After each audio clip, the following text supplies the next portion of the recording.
பாகிஸ்தானிலிருந்து 3 பயங்கரவாதிகள் நேபாளம் வழியாக பீகாருக்குள் ஊடுருவி உள்ளதாக உளவுத்துறை தகவல்.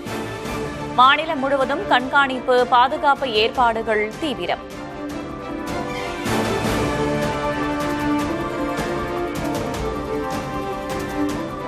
தமிழகத்தில் யாரும் மாசடைந்த நீர்நிலைகளில் குளிக்க வேண்டாம்.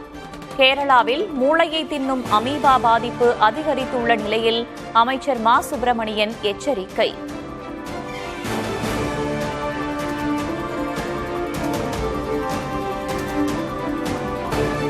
நீலகிரி மாவட்டத்திற்கு மிக கனமழைக்கான எச்சரிக்கை. கோவை, திண்டுக்கல் மாவட்டங்களிலும் கனமழைக்கு வாய்ப்பு.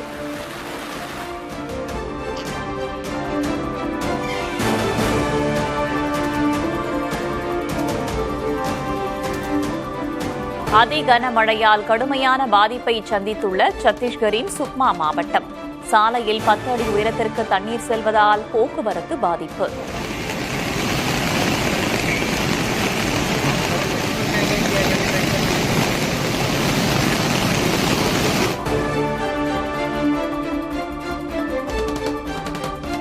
சத்தீஸ்கர் மாநிலத்தில் வெள்ளத்தில் சிக்கி தமிழகத்தைச் சேர்ந்த 4 பேர் உயிரிழப்பு. சொந்த ஊரான திருப்பத்தூருக்கு காரில் பயணித்த போது நேரிட்ட சூழல்.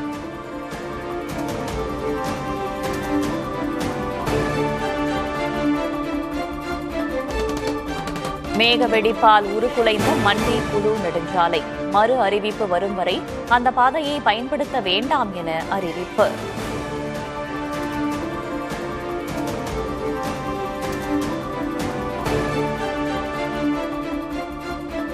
கங்கை, யமுனை நதிகளில் அபாய கட்டத்தை தாண்டி ஓடும் வெள்ளம். கரையோர மக்கள் பாதுகாப்பாக இருக்க அறிவுறுத்தல்.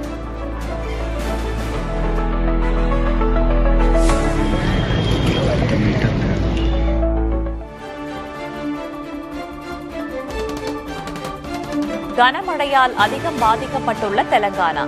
சாலைகள், குடியிருப்புகள் சேதமடைந்ததால் நிலை குலைந்த காமாரெட்டி மாவட்டம்.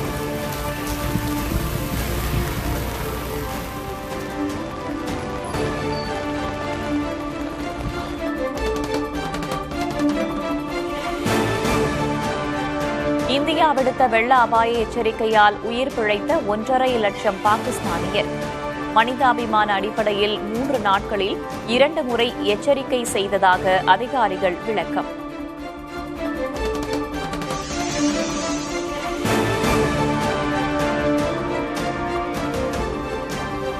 கனமழை காரணமாக கோவை குற்றாலத்தில் வெள்ளப்பெருக்கு. குளிப்பதற்கு தடை விதித்து வனத்துறை உத்தரவு.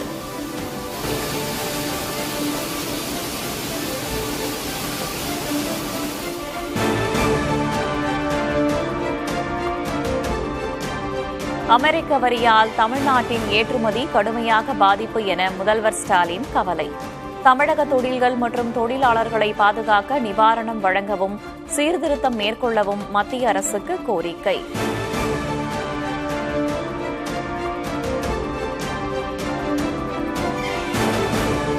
பருத்தி இறக்குமதி வரி விலக்கு சலுகை டிசம்பர் 31ஆம் தேதி வரை நீட்டித்தது மத்திய அரசு. அமெரிக்க வரிகளால் இந்திய ஜவுளி ஏற்றுமதி துறையினர் பாதிக்கப்படுவதை தடுக்க நடவடிக்கை.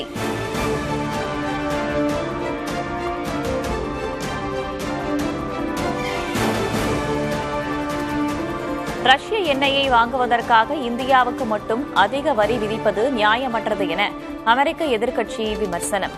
இந்தியாவுடனான நல்லுறவு பாதிக்கப்படும் எனவும் கவலை.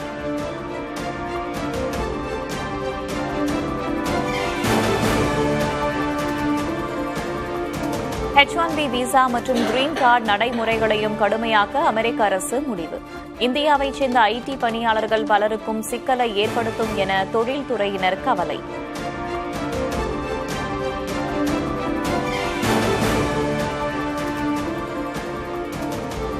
மோடி, டிரம்ப் இடையே சிறப்பான புரிதல் இருப்பதால் இரு நாடுகளுக்குள் சிக்கல் எழாது.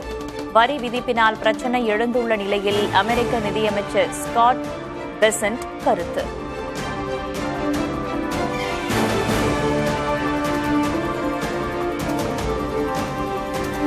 அதிமுக தனது கொள்கையில் இருந்து என்றும் வழுவாது.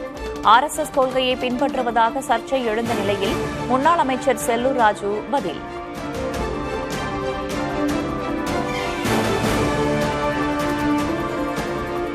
2006 தேர்தலில் விஜயகாந்த் கட்சி ஏற்படுத்திய தாக்கம் போன்று 2026 விஜய் ஏற்படுத்துவார். அமமுக பொதுச் செயலாளர் டிடிவி தினகரன் கணிப்பு.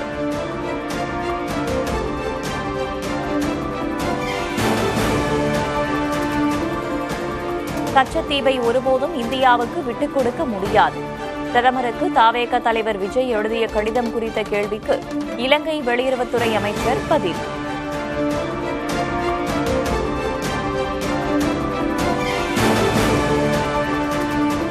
முதல்வரை அங்கிள் என்று விஜய் குறிப்பிட்டதில் எந்த தவறும் இல்லை. திரைப்பட இயக்குநர் கே.எஸ். ரவிக்குமார் கருத்து.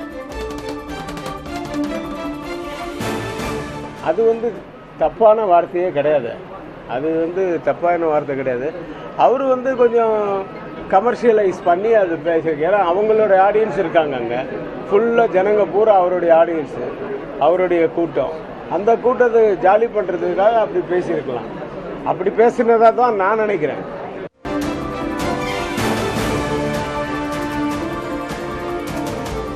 மதுரையில் சிலம்பம் தெரியாதவரை நடுவராக நியமித்ததால் போட்டியில் பங்கேற்க மறுத்து மாணவர்கள் தர்ணா. போராட்டம் காரணமாக முதலமைச்சர் கோப்பைக்கான போட்டி தேதி குறிப்பிடாமல் ஒத்திவைப்பு.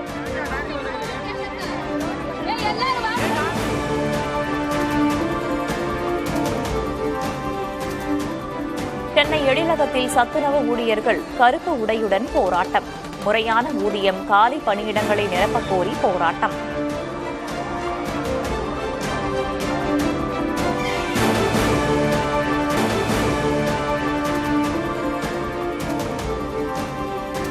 ஆரணியில் தனியார் பள்ளி பேருந்துகள் மோதி விபத்து. பேருந்துகளில் பயணித்த 10 மாணவர்கள் காயம்.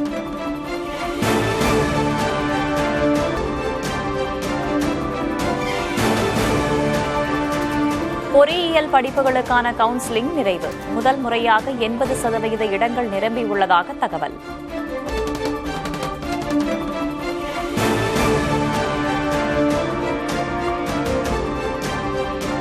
அமெரிக்காவில் 2 சிறுவர்களை சுட்டுக் கொன்ற இளைஞர் தற்கொலை. தாக்குதலுக்கு பயன்படுத்திய துப்பாக்கியில் இந்தியா, இஸ்ரேல் எதிர்ப்பு வாசகங்கள் இருந்ததால் அதிர்ச்சி.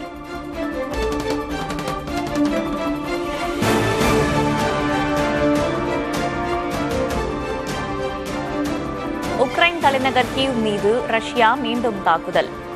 ஏவுகணை மற்றும் ட்ரோன்கள் மூலம் தாக்கியதில் 8 பேர் உயிரிழப்பு.